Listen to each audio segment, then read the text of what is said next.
যে কোনো সম্পর্ক টিকাতে গেলে ছাড় আর স্যাক্রিফাইসের কিন্তু কোনো বিকল্প নেই। মানে আপনি যত বেশি ছাড় দিয়ে চলতে পারবেন সেই সম্পর্ক তত বেশি টেকসই হবে। হ্যালো এভরিওয়ান, আসসালামু আলাইকুম।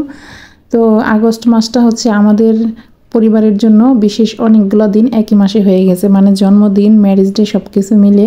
তো তার জন্য একটি বিশেষ কিছু আয়োজন, যদিও মনটা বেশি ভালো না, কারণ দেশের এই অবস্থাতে কিন্তু আসলে কোনো কিছু করতেই ভালো লাগছে না। কিন্তু তারপরেও তো জীবন থেমে থাকে না, জীবন চলবে জীবনের নিয়মে। তো যে কথাটা বলতেছিলাম সেটা হচ্ছে আগস্ট মাসে আমার মেয়ের জন্মদিন, মানে আমাদের ম্যারেজে সব কিছু মিলে অনেকগুলো বিশেষ দিন আছে। তো সেই বিশেষ দিনগুলোতে মন ভালো নাই, তারপরেও কিন্তু বিশেষ দিনগুলোতে প্রিয় মানুষদেরকে ভালো কিছু রান্না করে খাওয়াতে পারলে মনটা ভালো লাগে। সেই চিন্তা থেকেই কিন্তু একটু ভালো মন্দ রান্না করা। তো আমি গতকালকে একটু রোস্ট রান্না করছিলাম, আর আজকে তো একটু পোলাও রান্না করে দিচ্ছি, আর সাথে একটু রান্না করব ডাল, কারণ বাচ্চারা তো ডাল দিয়ে খেতে পছন্দ করে। আর রোস্টটা তো একটু শুকনো শুকনো হয়ে যায়, আর আমি রোস্ট রান্না করলে একটু বেশি করে রান্না করি যেন বাচ্চারা 2 দিন পর্যন্ত খেতে পারে, কারণ এই সব খাবার বাচ্চাদের অনেক বেশি পছন্দ। তো আমি এখানে একটু পোলাও রান্না করে নিচ্ছিলাম। দেশের এই অবস্থাতে আসলে মনটা ভালো থাকে না, দেশের মানুষ অনেক কষ্ট করতেছে।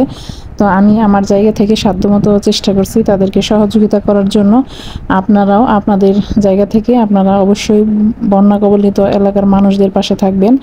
আর আসলে আমাদের দেশের মানুষ যদি ভালো না থাকে আমরা নিজেরাও কিন্তু ভালো থাকতে পারি না। আর যে কথাটা বলতেছিলাম, যে কোনো সম্পর্ক টিকাতে গেলে ছাড় স্যাক্রিফাইস, দেখেন বন্ধু রাষ্ট্র পাশাপাশি রাষ্ট্র যে কাজটা করলো এটা কিন্তু আসলে বন্ধুত্বের পরিচয় হইল না, ছাড় স্যাক্রিফাইস তো হইলই না, তাহলে এটার বন্ধু রাষ্ট্র কীভাবে থাকলো বলেন। যাই হোক, তো এখন হচ্ছে আমাদের দেশের মানুষদের পাশে আমাদেরকে সবার আগে দাঁড়াইতে হবে। তো সবাই যদি এগিয়ে আসি তাহলে কিন্তু যে কোনো সমস্যা খুব সহজভাবে মানে সমাধান করা খুব সহজ হয়ে যায়। তো আর আমার ভিডিওটা যারা দেখেন তারা হচ্ছে অবশ্যই প্রথমে একটা লাইক দিয়ে তারপরে কমেন্ট করবেন, আপনাদের মন্তব্য লিখে যাবেন। ভিডিও দেওয়ার সাথে সাথে অনেক বেশি প্লে হয়ে যাইতেছে কিন্তু কোনো লাইক নেই, কমেন্ট নেই। যে সমস্ত আপুরা আমার ভিডিওটা দেখেন অবশ্যই ভিডিওটা লাইক দিবেন এবং অবশ্যই গঠনমূলক একটা কমেন্ট করবেন। এতে আপনার পেজের জন্য ভালো হবে এবং আমার পেজের জন্য ভালো হবে। আর আমি এতে ডাল এক চুলায় বসাই দিয়েছিলাম, ডালটা সিদ্ধ হয়ে গেছে। এখন আমি ডালটা একটু বাগার দিয়ে নিয়ে নিব।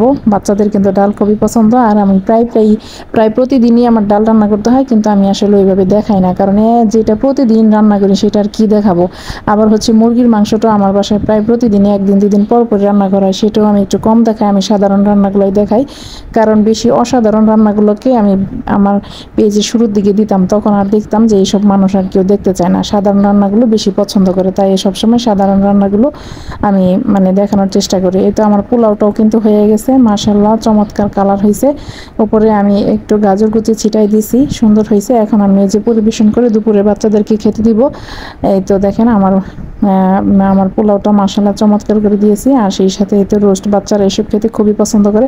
তো ভিডিওটা কেমন লাগলো অবশ্যই কিন্তু কমেন্ট করে জানাবেন, আর ভালো লাগলে অবশ্যই শেয়ার করবেন। সব আপুদের উদ্দেশ্যে বলতেছি, আমরা সবাই যদি সবার ভিডিও শেয়ার করে দিই তাহলে আমাদের জন্যই ভালো। ভাইয়ারা কিন্তু তাই করে, আমরাও একজন আরেকজনের পাশে দাঁড়াবো। যারা শেয়ার করবেন অবশ্যই কিন্তু কমেন্টে লিখে যাবেন, আমি আপনাদের ভিডিওটা শেয়ার করে দেবো। তাহলে সবাই ভালো থাকেন, আল্লাহ হাফেজ।